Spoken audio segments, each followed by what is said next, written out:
Chairman PSP Mustafa कमाल का कहना है कि कराची के लिए सबको रात दिन काम करना होगा। अगर मुलाजमीन ही सड़कों पर निकल आ जाएं तो काफ़ी बेहतरी आ सकती है।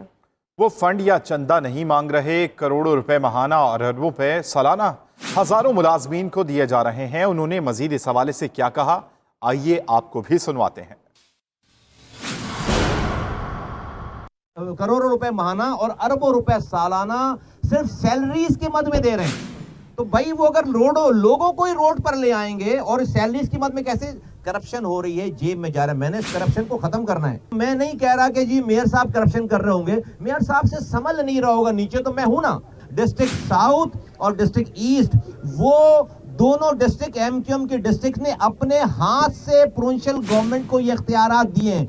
अपने अफसरों को मेरे अंडर में भेजना है। फाइनेंस का मुझे हिसाब चाहिए कि फाइनेंस में कितने हजार एम्प्लॉइज को तनख्वाह गई है, वो एम्प्लॉइज कहाँ हैं, उनकी तनख्वाहें करोड़ों पे कहाँ जा रही हैं। ये मैंने सही करके दे देना इंशाअल्लाह ताला मेयर साहब को।